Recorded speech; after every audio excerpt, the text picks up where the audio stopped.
მოგესალმებით, გრძელდება ჩვენი პოდკასტების სერია, პირველი 2 ეპიზოდის მსგავსად. დღესაც გვეყოლება ძალიან საინტერესო სტუმარი, ერთ-ერთი ყველაზე ნიჭიერი, წარმატებული და კვალიფიციური ადვოკატი და მედიატორი საქართველოში, თათია მაისურაძე.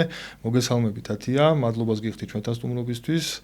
ძალიან გვიხარია, რომ ჩვენთან ერთად ხართ დღევანდელ გადაცემაში. მოგესალმებით, თათია, მადლობა სტუმრობისათვის. სხვადასხვა თათია არის პირველი წარმომადგენელი ქალი ჩვენ გადაცემაში, რაც ორმაგაც სასიხარულო ამბავია. ძალიან სასიამოვნო პასუხისმგებლობა. მადლობას მოგახსენებთ მოწვევისთვის. მე მტკიცედ მწამს, რომ ჩვენი პროფესიული საქმიანობის განუყოფელი ნაწილი და კომპონენტი არის მათ შორის საზოგადოებასთან ურთიერთობა და ჩვენ გარკვეულწილად ანგარიშვალდებულებაც გვაქვს საზოგადოების წინაშე ინფორმაციის გაზიარების თვალსაზრისით. საზოგადოება იმსახურებს, რომ ჰქონდეს ინფორმაცია მართლმსაჯულების სისტემაში მიმდინარე მოვლენებთან დაკავშირებით, სიახლეებთან დაკავშირებით, გარდა ამისა, საზოგადოების მხრიდან ყოველთვის არსებობს, მუდმივად არსებობს ბუნებრივი ინტერესი გახმაურებულ საქმეებთან დაკავშირებით მათ შორის და შესაბამისად ყველა პლატფორმა, რომელიც ამ მიზანს ემსახურება და საზოგადოებისთვის ინფორმაციის მიწოდებას და გაზიარებას უზრუნველყოფს, ძალიან დადებითად შეიძლება შეფასდეს და ძალიან მნიშვნელოვანია. ამიტომ გარდა იმისა, რომ მოწვევისთვის გიხდით დიდ მადლობას, ასევე გიხდით მადლობას ასეთი საინტერესო იდეისთვის და ძალიან დიდ წარმატებას გისურვებთ. მადლობა, თათია.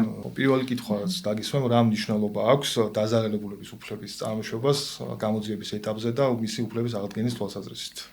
ნამდვილად ძალიან საინტერესო შეკითხვაა და ძირითადად ჩვენი ყურადღება მაინც ადვოკატების მიქცეული არის ხოლმე ბრალდებულის უფლებების და ინტერესების განუხრელ დაცვაზე, თუმცა არ უნდა დაგვავიწყდეს, რომ ამ პროცესში ერთ-ერთი უმნიშვნელოვანესი და ცენტრალური ფიგურა მათ შორის არის დაზარალებული, რომელსაც არანაკლებ სჭირდება სამართლებრივი მხარდაჭერა და ძალიან მნიშვნელოვანია მათი უფლებებისა და ინტერესების განუხრელად დაცვა ასევე.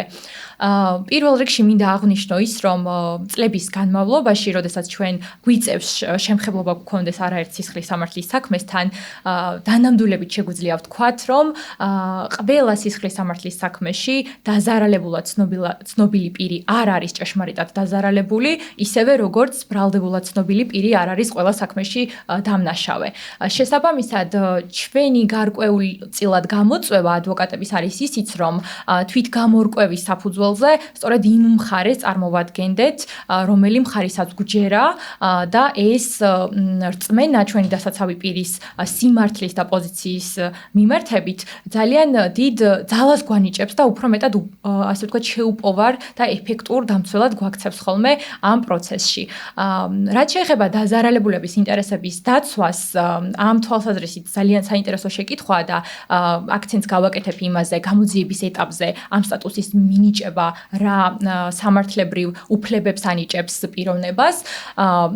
გამოძიების ეტაპზე ხდება და შესაბამისი დადგენილების საფუძველზე პირისათვის ამ სტატუსის მიღება, თუმცა როგორც წესი გამოძიების ფარგლებში, მანამ სანამ მოხდება დაზარალებულისათვის შესაბამისი დადგენილების საფუძველზე მინიჭება ამ სტატუსის, როგორც წესი უკვე განხორციელებული არის ხოლმე მთელი რიგი საპროცესო და საგამოძიებო მოქმედებები, რომლებიც ერთგვარ სტანდარტსაც ქმნის და წინაპირობებს იმისათვის, რათა მოხდეს შემდგომში დადგენილების საფუძველზე პირისათვის სტატუსის მინიჭება. რაც შეეხება უკვე სტატუსს, რომელიც მინიჭებული აქვს პიროვნებას და ის უკვე ითვლება დაზარალებულად კონკრეტულ სისხლის სამართლის საქმეში, საყურადღებო არის ის, რომ ეს სტატუსი პირს ანიჭებს მთელ რიგ შესაძლებლობებს, რომელთა შორის მინდა განსაკუთრებული ყურადღება გავამახვილო სისხლის სამართლის საქმის მასალებთან წვდომის შესაძლებლობაზე. ფაქტობრივად ეს არის ის ფუნდამენტური უფლება, რომელიც ენიჭება დაზარალებულს ამ სტატუსის მიღების შემდგომ და ეს უფლებამოსილება არ აქვს სხვა არც ერთ პიროვნებას გარდა თავისთავად ბრალდებულისა პროცესში ჩართულ მოწმეს თუ სხვა პიროვნებას. შესაბამისად ეს ექსკლუზიური უფლებამოსილებაც კი შეიძლება დავარქვათ, აქვს სტატუსის მიღების შემდგომ დაზარალებულს. რაც შეეხება ამ უფლებაზე განსაკუთრებული ყურადღების გამახვილებას, ამას ყურადღებას იმიტომ ვაქცევთ განსაკუთრებით, რომ სწორედ სისხლის სამართლის საქმის მასალებზე წვდომა და ცოდნა იმის შესახებ თუ როგორ მიმდინარეობს გამოძიება, ანიჭებს დაზარალებულს შესაძლებლობას ჩამოუყალიბდეს ხედვა და შთაბეჭდილება იმის შესახებ, თუ რამდენად სწორად, რამდენად სრულყოფილად და ეფექტურად მიმდინარეობს გამოძიება და შესაბამისად მოიპოვოს კონტროლი გარკვეულწილად კონტროლისა და ზემოქმედების შესაძლებლობა ამ პროცესზე, მაქსიმალური ჩართულობით, ინფორმაციის მიწოდებით, შესაბამის პირებთან მიმართებით, გარკვეული კორექტირებაც კი შეიტანოს ამ პროცესში და ასე ვთქვათ, შეასწოროს თუ რაიმე არასწორი სათანადო მიმართულებით. ეს არ არის ფორმალური სტატუსი, ამას დიდი მნიშვნელობა აქვს პროცესუალურ ნაწილში. ნამდვილად. კი, როგორც შენ აღნიშნე, თათია, ერთგვარი ექსკლუზიური უფლებამოსილება მიენიჭა, როდესაც საქმის გაცნობის უფლება აქვს დაზარალებულს. თუმცა მე მინდა კითხო ასეთი რამ, რა გამოწვევებს აწყდებიან ადვოკატები, როდესაც იცავენ კონკრეტულად დაზარალებული პირის უფლებებს, რა არის მთავარი სირთულეები და გამოწვევები, რაც ამ პროცესში ჩვენ ადვოკატებს შეიძლება წარმოგვეშვას.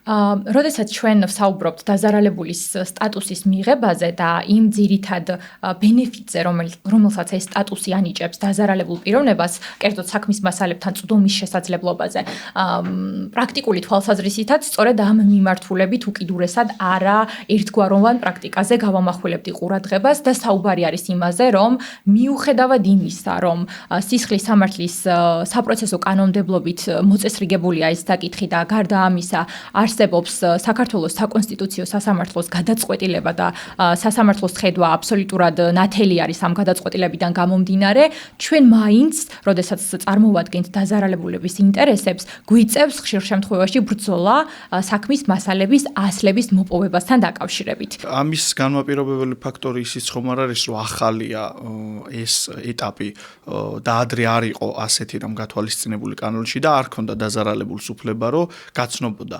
ესეც ხომ არ არის ერთგვარი დამაბრკოლებელი ფაქტორი. ჯერ თვითონ ასე ვთქვათ არ არის ყველა მზად ამის თქმა გინდა ნამდვილად პრაქტიკა ცალსახად არაერთგვაროვანია, თუმცა ამას თანმიმდევრულად სჭირდება პრაქტიკის განვითარება და დანერგვა და სწორედ ეს არის ჩვენი როლიც, მათ შორის ცალკეული პირების ინტერესების დაცვის პარალელურად. თუმცა აქ მინდა ძალიან მკაფიოდ გავმიჯნო ის საკითხი, რომ როგორც წესი პრობლემა არ იქნება ხოლმე იმასთან დაკავშირებით, რომ ჩვენ როგორც დაზარალებულმა წარმომადგენელმა ან დაზარალებულმა თავად საქმის მასალების გაცნობაზე მიიღოს თანხმობა. ეს ფაქტობრივად არასდროს არ ქმნის პრობლემას, თუმცა საქმის მასალების გაცნობა გულისხმობს იმას, რომ ჩვენ კონკრეტულ ლოკაციაზე გარკვეული დროის ლიმიტირებულ ინტერვალში გვაქვს შესაძლებლობა, რომ სისხლის სამართლის საქმის მასალებს გავეცნოთ, თუმცა ზედაპირულად.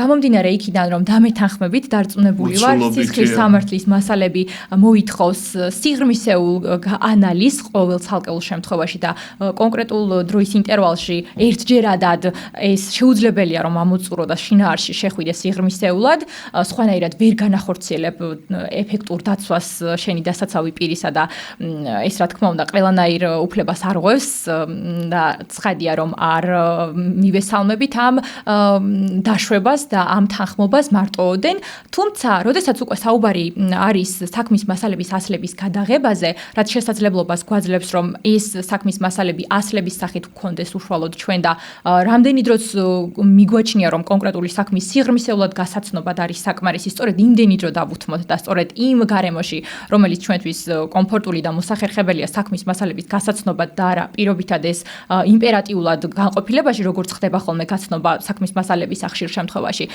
ეს უკვე სხვა საკითხი არის და რა თქმა უნდა გვეძლევა ასეთ დროს შესაძლებლობა რომ სიღრმეებში შევიდეთ და უფრო მეტი ხარვეზი აღმოვაჩინოთ გამოძიების მიმდინარეობის ფარგლებში, რაც რეალურად არის კიდევაც დაზარალებულის ერთგვარი ფუნქცია, ამის გამო არის დაშვება და შესაძლებლობა მის მიმართ, რომ უნდა გაეცნოს საქმის მასალებს და თუ კი რაიმე არის გამოსასწორებელი ან აღმოსაფხრელი, ის ჩაერიოს გარკვეულწილად ინფორმაციის მიწოდების თვალსაზრისით და მოახდინოს ზეგავლენა ამაზე. ამიტომ ეს საკითხი არის გასამიჯნი გაცნობისა და მასალების ასლების მიღების თვალსაზრისით.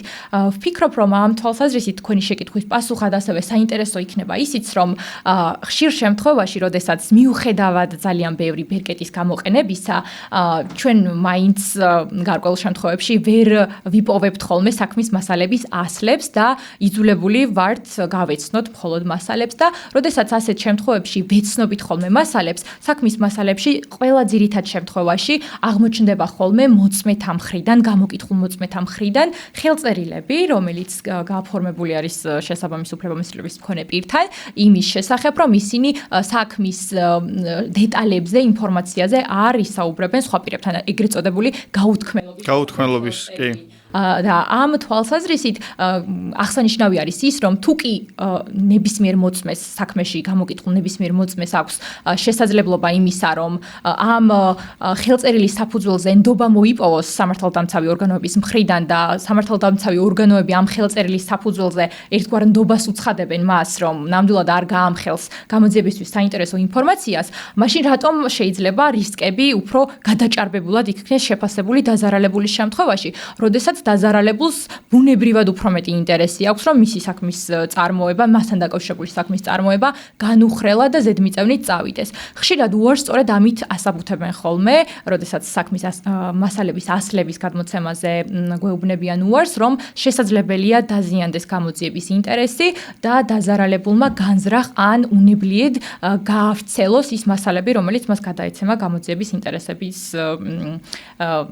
ინტერესებთან მიმართებით. თუმცა მთავარი მაინც ადვოკატისთვის და ადვოკატებისთვის დამეთანხმებით ის არის, რომ ეს ხარვეზები, რაც გამოძიებას აქვს და არასწორი გამოძიება იქნება, ეს თუ მტკიცებულებების შეფასება იქნება, ის ნახოს და ასე ვთქვათ, სიღრმისეულად ჩავიდეს და ამისთვის ბუნებრივია დრო ჭირდება როგორც დაზარალებულს, ასევე ადვოკატს. რა თქმა უნდა. თათი ბავშვთა უფლებებზე და არასრულწლოვანების უფლებებზე რო გადავიდეთ, რა ძირითადი მახასიათებელი არის პროცესუალურად ბავშვთა უფლებების დაცვის პროცესში? ბავშვთა უფლებებთან მიმართებით პირველი რაც უნდა აღინიშნოს არის ის, რომ ჩვენი კანონმდებლობა იმპერატიულად მოითხოვს და მართლმსაჯულების პროცესში ჩართულ ყველა რგოლს, ასე ვთქვათ, ავალდებულებს, რომ როდესაც საქმეში ფიგურირებს არასრულწლოვანი, როგორც ადვოკატები, ისე ბრალდების მხარის წარმომადგენლები და ისე მოსამართლეები, უნდა იყვნენ დამატებითი სპეციალიზაციის მქონე პირები, სხვა შემთხვევაში ვერ მოხდება ვერანაირი კომუნიკაცია ბავშვთან, იქნება ის მოწმის სტატუსით, ბრალდებული სტატუსით თუ დაზარალებული სტატუსით. შესაბამისად, მაშინ, როდესაც ჩვენ გვაქვს შემხებლობა არასრულწლოვანთან, ჩვენ მოგვეთხოვება, რომ გქონდეს ეს დამატებითი სპეციალიზაცია, რომელიც ბენეფიტს მოიცავს იმ თვალსაზრისით ჩვენთვის, რომ უფრო მეტად ვართ აღჭურვილი იმ უნარჩვევებით, თუ როგორ შეიძლება კონტაქტი დავამყაროთ არასრულწლოვანთან, როგორი ფორმულირებით შეიძლება მას დავუსვათ შეკითხვა, შევიდეთ მასთან ნდობაში, ისე რომ ისედაც დამთგუნველი და დაძაბული გარემო მისთვის არასასიამოვნო და ხშირ შემთხვევაში სრულწლოვანი პირისთვისაც არასასიამოვნო განეიტრალდეს და ბავშვმა შეძლოს ინფორმაციის თავისუფლად გაზიარება, რაც რა თქმა უნდა შეუწყობს ხელს მართლმსაჯულების განხორციელებას. მზადების პერიოდში და ყოველთვის სავალდებულო გახდა ეს ყველაფერი, რამდენად შეამცირა მეორეული ვიქტიმიზაციის პრობლემა ბავშვებში? ძალიან კარგი შეკითხვა. მეორეული ვიქტიმიზაციის პრევენციისთვის ერთ-ერთი ძალიან კარგი ფაქტორი არის ეს, იმიტომ რომ სპეციალიზებული პირი, იქნება ის ადვოკატი, პროკურორი თუ მოსამართლე, რა თქმა უნდა, უფრო ფრთხილად ეკიდება ამ საკითხს და პირადად მე მქონია შესაძლებლობა არაერთ პროფესიონალ მოსამართლესთან დავსწრებოდი და ჩართული ყოფილიყავი პროცესში, კერძოდ ჩემი დასაცავი არასრულწლოვანი პირის დაკითხვის პროცესში და თვითონ პროცესი სრულიად განსხვავებული და არაფორმალური არის სტანდარტული სრულწლოვანი მოწმის დაკითხვის პროცესისაგან, აბსოლუტურად მორგებული არასრულწლოვანზე, მიუხედავად იმისა, რომ პროცესი მიმდინარეობს მეტნაკლებად ბავშვისთვის უცხო გარემოში და მის გარშემო არის არაერთი პიროვნება, რომელიც მისთვის უცხოა, მაინც ძალიან ბევრ ბენეფიტს მოიცავს და ბავშვები უფრო თავისუფლად ახერხებენ ინფორმაციის გაზიარებას. თუმცა ამ თვალსაზრისით, რადგან არასრულწლოვანებთან მიმართებით სპეციფიურ თავისებურებებზე ვსაუბრობთ, უნდა აღინიშნოს ისიც, რომ ხშირად სასამართლო გვაძლევს შესაძლებლობას იმისა, რომ თუ კი ძალიან მძიმე არის არასრულწლოვანის მდგომარეობა და ის ვერანაირად ვერ შეძლებს სხდომის დარბაზში გამოცხადდეს და ამგვარად გააზიაროს ინფორმაცია, რომელიც არსებითი არის ხოლმე რიგ შემთხვევაში სასამართლოსათვის საბოლოო გადაწყვეტილების მიღების მიზნებისთვის, ვერთვებით დისტანციური ფორმატით და ეს დისტანციური ფორმატით ჩართვა, როგორც წესი, ხორციელდება ხოლმე ძალიან ხშირად სექსუალური ძალადობის მსხვერპლ არასრულწლოვანთა ფსიქოლოგიურ-სოციალური მომსახურების ცენტრიდან, ეგრეთ წოდებული ბარნახუსიდან, რომელიც გიდასტურებთ, რომ აბსოლუტურად ადაპტირებული და მორგებული არის არასრულწლოვნების დიახ. 3 წელია რაც ფუნქციონირებს. დიახ, მხოლოდ თბილისში გვაქვს ეს ცენტრი და მისი ფუნქციონირება ფარავს მთელი საქართველოს ტერიტორიას, შესაბამისად დასავლეთ საქართველოს ფაქტებსაც მოიცავს ბარნახუსი და ამ ცენტრის კონცეფცია გულისხმობს იმას, რომ ყველაფერი მიიღოს ერთ სივრცეში არასრულწლოვანმა და მართლაც, როდესაც ამგვარ დანაშაულებზე ვიცავ კონკრეტულ პირებს, არასრულწლოვნებს, ერთ სივრცეში ამ ცენტრში ხდება როგორც სამედიცინო ფსიქოლოგიური ექსპერტიზის ჩატარება, ასევე დაზარალებულად ცნობა იქნება ეს თუ პირის დამატებით გამოკითხვა, ყველაფერი ერთ სივრცეში. დისტანციური დაკითხვაც ხდება? დისტანციური დაკითხვაც მათ შორის, დიახ. ხო, დაკითხვას დიდი მნიშვნელობა აქვს ზოგადად არასრულწლოვნების, იმიტომ რომ ეს ისეთი საქმეები არის ძალადობის მხრივ, როდესაც დიდი მნიშვნელობა აქვს ამ ინფორმაციას, იმიტომ რომ ნაკლები არის მტკიცებულებების სახით, ასევე მოწმეების რაოდენობა ძალიან ნაკლები არის. შესაბამისად, სწორ დაკითხვას დიდი მნიშვნელობა აქვს და ეს გადადგმული ნაბიჯია. როგორც წესი ცენტრალური ფიგურანტები არიან ხოლმე არასრულწლოვნები მსგავსი კატეგორიის საქმეებზე, რომელსაც ბარნახუსი, ასე ვთქვათ, ემსახურება, ძირითადად ეს არის სექსუალური თავისუფლებისა და ხელშეუხებლობის წინააღმდეგ მიმართული დანაშაულების კატეგორია და რა თქმა უნდა, ამ მორალური ტრამვის შედეგად ძალიან რთული არის ხოლმე ასეთ საქმეში დაზარალებულებთან კომუნიკაცია, მით უფრო როდესაც არასრულწლოვნებზე არის საუბარი. ბუნებრივია ეს ძალიან სენსიტიური თემაა, მით უმეტეს როცა ასე ვთქვათ სექსუალურ დანაშაულებს ეხება და ამას ემატება ასევე არასრულწლოვნები. ასეთ შემთხვევაში, როდესაც ისედაც დათრგუნულია არასრულწლოვანი, ისედაც სტრესში არის, რამდენად დიდი მნიშვნელობა ენიჭება ოჯახის ფაქტორს და არის თუ არა დღეს საზოგადოება იმისთვის ვსად, კონკრეტული ოჯახები, მშობლები, რომ უფრო მეტი ძალისხმევა და ხელშეწყობა ქონდეს არასრულწლოვანს, როდესაც ის უკვე პროცესში მონაწილეობს.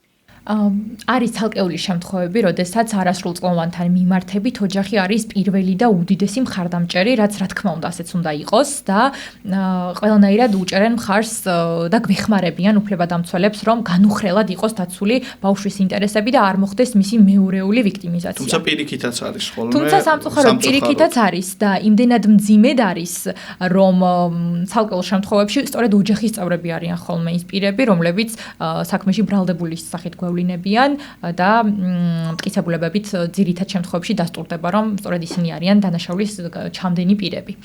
ოჯახის წევრი არასრულწლოვნების მიმართ, რაც ძალიან რთულია ემოციურად. და ასევე ზოგჯერ და მე ვფიქრობ ხშირადაც, როდესაც პროცესში მონაწილეობს არასრულწლოვანი და დაზარალებულია ის, ხდება ერთგვარი დამალვა ამ ფაქტის თვითონ ოჯახის მხრიდან და არ სურს ოჯახს გაამჟღავნოს და გაახმაუროს იმის გამო, რომ პატარა ქვეყანა ვარ, თქვათ, ყველას იცნობს და ასე შემდეგ. შესაბამისად, ეს არის თუ არა ერთ-ერთი დამობრკოლებელი ფაქტორი იმისათვის, რომ რეალურად ვერ განხორციელდეს ასეთი დანაშაულებების აღმოჩენა და რეაგირება. ძალიან კარგი შეკითხვა არის, იმიტომ რომ პრაქტიკული თვალსაზრისით ხშირად ვხვდებით მსგავს შემთხვევებს, როდესაც გამოკითხვის ოკში არასრულწლოვანს დაფიქსირებული აქვს ძალიან დეტალური ინფორმაცია მის მიმართ განხორციელებული ძალადობრივი ფაქტების შესახებ, რომელიც მისი ასაკიდან და განვითარების დონიდან გამომდინარე თუ არ იქნებოდა რეალური მას ფანტაზიიდან და გამოცდილებისგან გამომდინარე ვერ ექნებოდა შესაძლებლობა რომ დაედასტურებინა მსგავსი ინფორმაცია გამოკითხვის ოკში. თუმცა უკვე საქმის არსებითი განხილვის ეტაპზე დგება ხოლმე იმგვარი მოცემულობა, რომ ეს გამოკითხვის ოკმები სრულიად იცვლება და სხვაგვარ ინფორმაციას ადასტურებენ ხოლმე არასრულწლოვნები სასამართლოში, ხშირ შემთხვევაში უარყოფენ და მიაბრალებენ ხოლმე, ასე ვთქვათ, იმას, რომ იცრუ ეს გარკვეული მოტივებიდან გამომდინარე. გავიხსენებ ერთ-ერთ შემთხვევას, როდესაც მსგავსი შემთხვევა გვქონდა, გამოკითხვის ოკში იყო ძალიან დეტალურად დაფიქსირებული ინფორმაცია, სხვადასხვა ეპიზოდები ძალადობასთან მიმართებით, თუმცა უკვე არსებითი განხილვის ხდომაზე არასრულწლოვანმა ყველა ფაქტი, ყველა ეპიზოდი უარყო და მნიშვნელოვანი აქ ის არის, რომ ბრალდების მხარემ დაიწყო გამოძიება არასრულწლოვანზე სავარაუდო ზემოქმედების ფაქტთან დაკავშირებით, რაც რა თქმა უნდა ძალიან სწორი ნაბიჯი არის და ყველა პირმა უნდა იცოდეს, რომ მიუხედავად იმისა, რომ კონკრეტული პიროვნება არის ჩვენი ოჯახის წევრი, მას აქვს მისი თვითმყოფადი უფლებები და თავისუფლებები მიღწევები და იმიტომ რომ შეგიძლია გარკვეული ზემოქმედება მოახდინო მასზე და დაიცვა ასე ვთქვათ არასწორი პიროვნება, რომელმაც ნამდვილად ჩაიდინა დანაშაული მის მიმართ, იმიტომ რომ ეს არ გავრცელდეს საზოგადოებაში და გარკვეული დისკომფორტი არ შეექმნათ მათ, რა თქმა უნდა არასწორია და შესაბამისად მათი პასუხისმგებლობის საკითხი უნდა დადგეს. ამიტომ ყველა ცალკეულ შემთხვევაში ვთვლი, რომ უნდა მოხდეს შესაბამისი რეაგირება და ყველა ამ პირის გამოვლენა, რომელმაც მართლაც მოახდინა ზემოქმედება არასრულწლოვანზე. თათია პრაქტიკაზე რო გადავიდეთ, ახლა პრაქტიკული კითხვა მინდა ერთი დაგისვა, შენ ძალიან ბევრი საქმე გაქვს აღებული, რომელიც გამოირჩევა სირთულით, როგორც სამართლებრივ ნაწილში, ისე ემოციური თვალსაზრისითაც და ერთ-ერთ кейს გავიხსენებ შენი საქმიდან, როდესაც არასრულწლოვანის ადვოკატი იყავი, რომელიც მოწმე იყო დედის მკვლელობასთან დაკავშირებით. აი ამ თემასთან დაკავშირებით და უძინეს თემასთან დაკავშირებით, ხო არ შეგიძლია რაიმე დამატებითი დეტალები რომ მოგვიყვე? ნამდვილად ერთ-ერთ საქმეზე წარმოვადგენდი არასრულწლოვნის ინტერესებს, რომელსაც ჰქონდა დაზარალებული სტატუსი იქიდან გამომდინარე იმ საფუძვლით, რომ ის გახდა დედის მკვლელობის ფაქტის შემსწრე. მასთან ურთიერთობის განმავლობაში უფრო და უფრო მეტად გამოიკვეთა, რომ იყო ის ძალიან მძიმე ემოციურ და ფსიქოლოგიურ მდგომარეობაში და მიუხედავად იმისა, რომ ეს ადამიანი იყო ძალიან მნიშვნელოვანი მოწმე და ძალიან დიდი ინფორმაციის მატარებელი კონკრეტულ ფაქტებთან მიმართებით, რომელიც როგორც გამოძიებისთვის, ისე უკვე სასამართლოში არსებითი განხილვის ხდომაზე იქნებოდა არსებითი მნიშვნელობის იმისათვის, რათა მომხდარიყო სამართლიანი და სწორი გადაწყვეტილების გამოტანა ამ ფაქტების ჩამდენი პირის მიმართ და განსაზღვრულიყო ადეკვატური სასჯელი. მიუხედავად ამისა, ბავშვის და არასრულწლოვნის ინტერესებიდან და მდგომარეობიდან გამომდინარე, ჩვენ ვერ შევძელით ჩავრთულიყავით გამოძიების ფარგლებში დაგეგმილ ფაქტობრივად ვერცერთ საგამოძიებო და საპროცესო მოქმედებაში. ამ დროს ფაქტობრივად არის ოქროს შუალედი დასაცავი და ადვოკატები კიდევ ერთი გამოწვევის წინაშე ვდგებით, რაც გულისხმობს არასრულწლოვანი დასაცავი პირის კეთილდღეობას და მის სიმშვიდეს, მეორეული ვიქტიმიზაციის პრევენციის გადაუდებელ აუცილებლობას, ასე ვთქვათ, როცა უკვე ზღვარზე გავდივართ და ვიცით, რომ კონკრეტული ნაბიჯის გადადგმის პირობებში აუცილებლად ტრავმა შეიძლება განმეორდეს კი არა, უფრო მძიმე ტრავმაც მიადგეს არასრულწლოვანს. მიუხედავად იმისა, რომ საკმაოდ ხანგრძლივი კონსულტაციები მქონდა ჩემს დასაცავ პირთან, საბოლოოდ მივიღეთ გადაწყვეტილება, რომ არ ვერთვებოდით არც ერთ საგამოძიებო და საპროცესო მოქმედებაში, იმის პარალელურად, რომ რა თქმა უნდა ვაანალიზებდით, რომ ამით შეიძლება დაზიანებულიყო გამოძიების ინტერესები. შესაბამისად, ამ დროს უნდა განისაზღვროს ამ ორი ინტერესის, ერთი მხრივ ეფექტიანი გამოძიების ინტერესი და მეორე მხრივ დასაცავი პირის არასრულწლოვნის კეთილდღეობა და ორივე უმნიშვნელოვანესი ინტერესია, თუმცა კონკრეტულ შემთხვევაში ვთვლი, რომ გადაწყვეტილება, რომელიც მივიღეთ, იყო სწორი და ერთი ცალკეული პიროვნების სიმშვიდე და კეთილდღეობა, რომელსაც მთელი ცხოვრება აქვს წინ, უნდა იყოს განუხრელად დაცული. და იმედი მაქვს, რომ ეს სწორი გადაწყვეტილება იყო მისთვისაც და შემდგომშიც ცხოვრების განმავლობაში ჩათვლის, რომ ეს იყო სწორი გადაწყვეტილება. თათი ალბათ დამეთანხმების დასრული ადამიანისთვის არის მძიმე, როდესაც ის საგამოძიებო პროცედურებში იღებს მონაწილეობას და მით უმეტეს, როდესაც არასრულწლოვანს ეხება საქმე, როდესაც საერთოდ მისთვის უცნობია ეს ყველაფერი და ასე ვთქვათ, უცებს საიდანღაც გამოჩნდება მის ცხოვრებაში და უწევს უკვე დასრული ადამიანივით უამრავ პროცედურაში მონაწილეობა. ეს ბუნებრივია ძალიან რთულია მისთვის. და სწორედ ამიტომ ჩვენ ადვოკატები, როდესაც ვართ სპეციალიზებული ბავშვთა უფლებებში, ძალიან დიდი როლი მიგვიძღვის დამეთანხმებით ამ საკითხში. რაც შეეხება ჩემს შეკითხვას, მე მინდა გკითხო, საზოგადოების ცნობიერების თვალსაზრისით რა ღონისძიებები ტარდება იმისათვის, რათა ბავშვებამდე, არასრულწლოვანებამდე მივიტანოთ ის კონკრეტული უფლებები, ასე ვთქვათ, მათთვის გასაგებ ენაზე, რომელიც მათ გააჩნიათ. ძალიან სწორად აღნიშნეთ პირველ რიგში ის, რომ მათთვის გასაგებ ენაზე მივიტანოთ ინფორმაცია არასრულწლოვნებამდე. ნებისმიერ შემთხვევაში, როდესაც ვიცავთ არასრულწლოვანს, მნიშვნელოვანი არის პირველ რიგში უფლებადამცველმა მას შეუქმნას იმგვარად უსაფრთხო გარემო, რომ საერთოდ აზრი მიეცეს შემდგომში მისთვის სამართლებრივი კონსულტაციის, სამართლებრივი რჩევის გაზიარებას.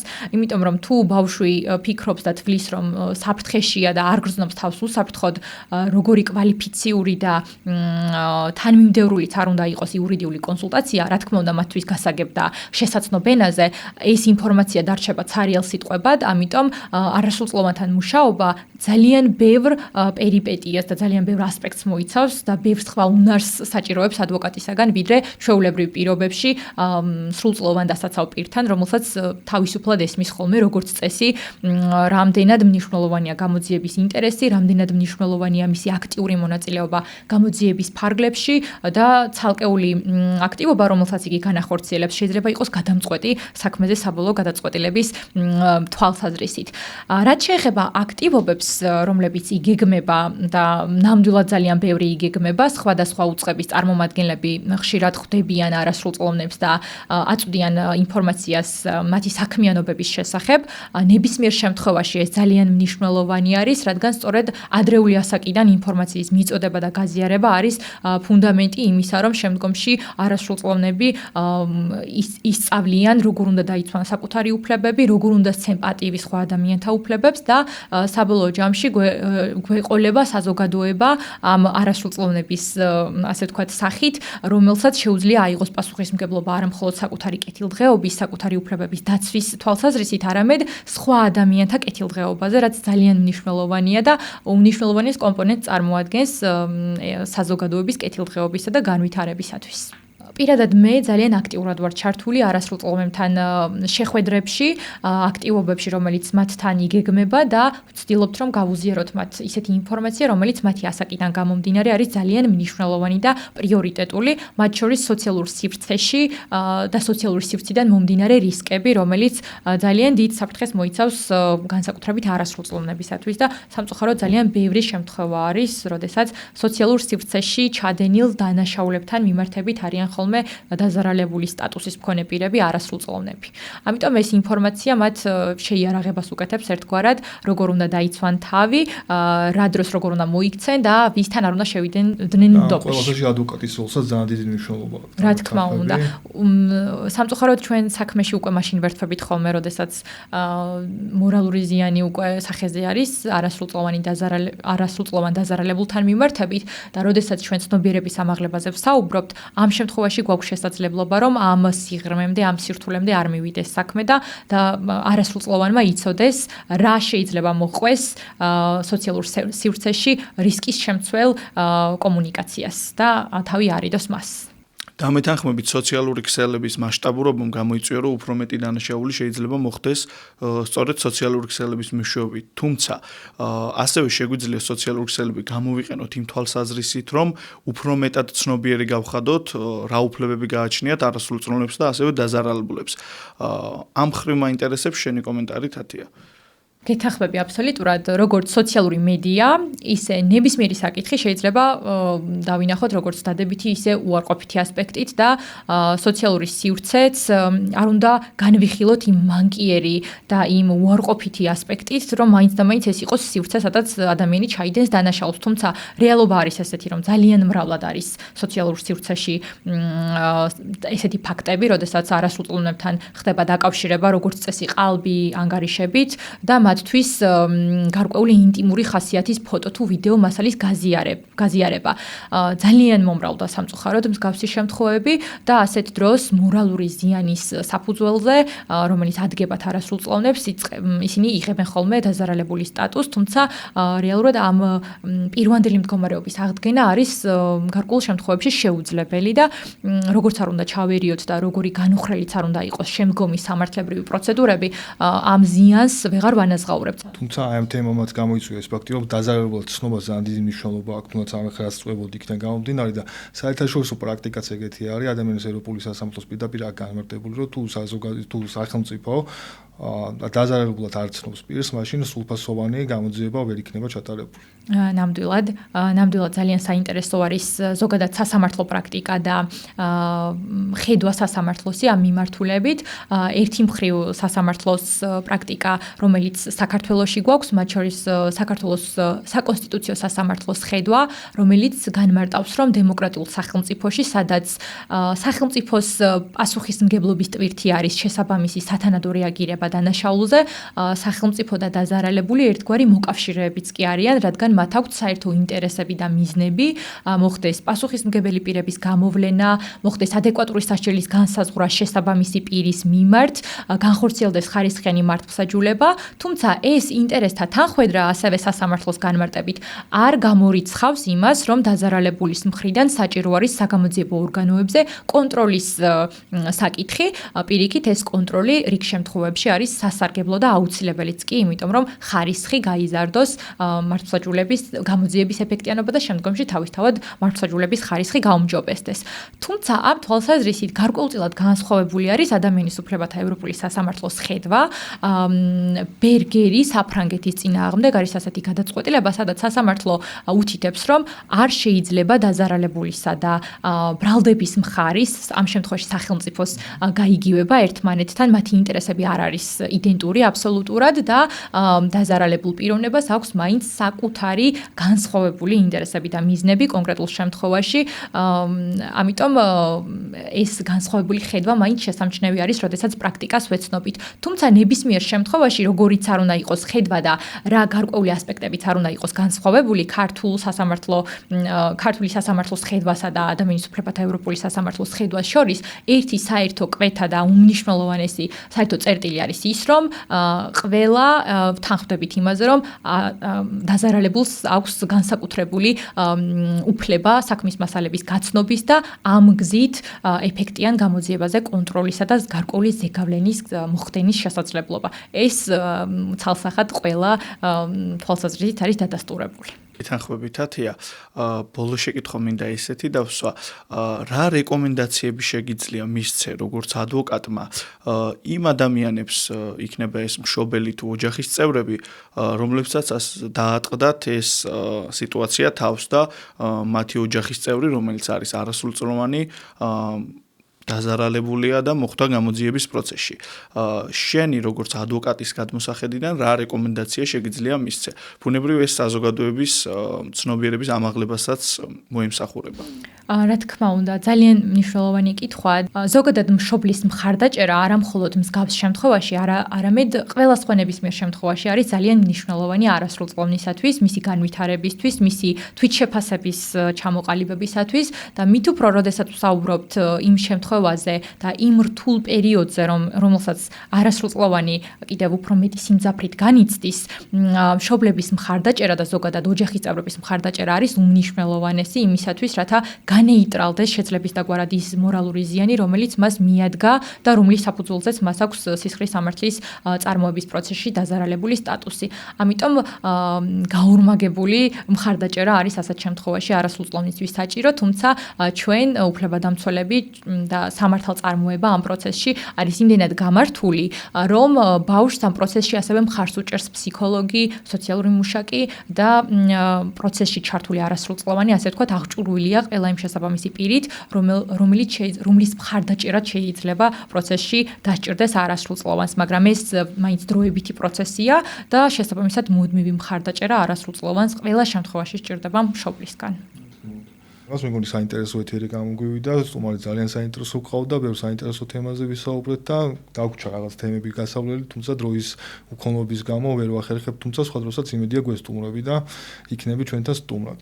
მადლობა თათია, ძალიან საინტერესო საუბარი იყო. ვფიქრობ, რომ მიიღებს საზოგადოება გარკვეულ საკითხებზე ამომწურავ ინფორმაციას, რომელიც ჩვენ და შენი ძალისხმევით დღეს გაჟღერდა ჩვენს პოდკასტში. ჩვენი მიზანიც ეს არის. კიდევ ერთხელ ძალიან დიდი მადლობა სტუმრობისათვის და დაგიბრუნდებით საინტერესო თემებით. მადლობა თქვენ და კიდევ ერთხელ გისურვებთ წარმატებას.